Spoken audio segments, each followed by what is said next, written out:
नमस्ते दोस्तों, मैं हूं दीपक और आपका अपने चैनल दैविक साधना योग में बहुत बहुत स्वागत है। तो चलिए आज हम बात करते हैं हमारी बाहरी सफाई और अंदर की सफाई। मतलब अगर हम अपने आप को बाहरी तरीके से साफ रखना चाहते हैं, स्वस्थ रखना चाहते हैं, वो कैसे कर सकते हैं योग के माध्यम से, और अपने अंदर की मन की चित्त की सफाई कैसे कर सकते हैं। तो देखिए दोस्तों, योग के बारे में आपने पढ़ा होगा, अष्टांग योग के बारे में।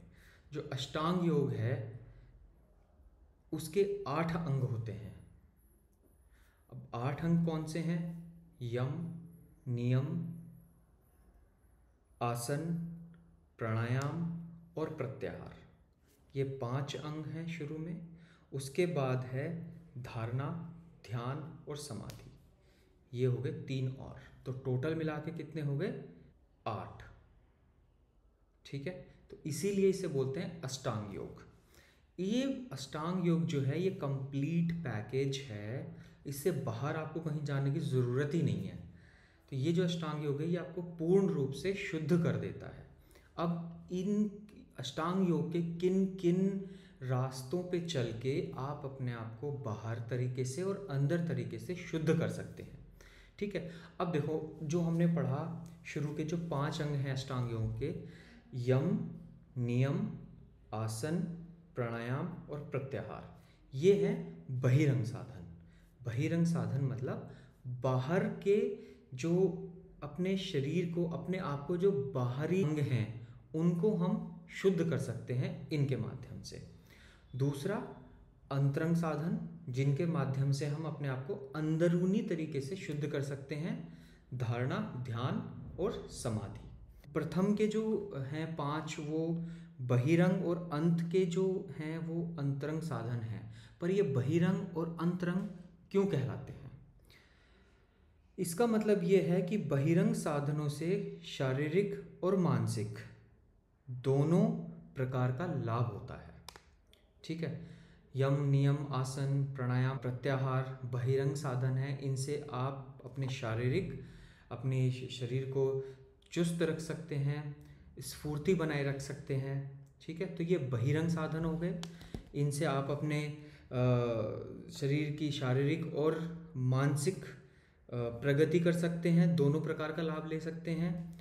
और जबकि जो अंतरंग साधन हमने अभी डिस्कस किए हैं, अभी जो जिनके बारे में हमने बात करी है, उन साधनों से आत्मिक उन्नति होती है। अब आत्मिक उन्नति क्या है?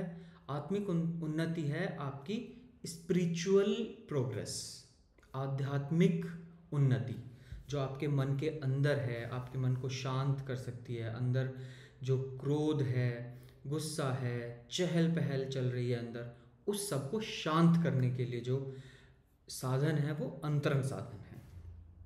ठीक है, वो होते बहुत ऊंचे दर्जे के हैं। आप ये मान के चलो, अगर आपने इन अंतरंग साधनों पे अपनी निपुणता पा ली तो समझो मोक्ष प्राप्त हो जाएगा। ठीक है दोस्तों, तो आप पहले ये समझिए, और अगर आपके इससे जुड़े हुए कुछ सवाल हैं तो वीडियो में नीचे डालिएगा। इसके अगली जो वीडियो आएगी उसमें हम इन साधनों को पूरे अंदर तक, इनके अंदर क्या है, कैसे हम इनसे अपने आप को शुद्ध कर सकते हैं, वो हम पूरा डिस्कस करेंगे। ठीक है, तो अगर हम आज की वीडियो का पूरा समराइज करें तो हमने पढ़े हैं 8 अंग योग के, अष्टांग योग के। यम, नियम, आसन, प्राणायाम, प्रत्याहार, ये बहिरंग साधन हैं जिनसे हम अपने शरीर की बाहरी, शारीरिक और मानसिक उन्नति कर सकते हैं। और अंतरंग साधन धारणा, ध्यान और समाधि, इन तीनों से हम अपनी स्पिरिचुअल उन्नति कर सकते हैं, स्पिरिचुअल प्रोग्रेस कर सकते हैं। और ये लास्ट में एक साधन है जो कि हमें मोक्ष की प्राप्ति करा सकते हैं। ठीक है दोस्तों, तो आप अपने कमेंट डालिएगा नीचे और हम आपके सवालों का उत्तर देने की कोशिश करेंगे। धन्यवाद।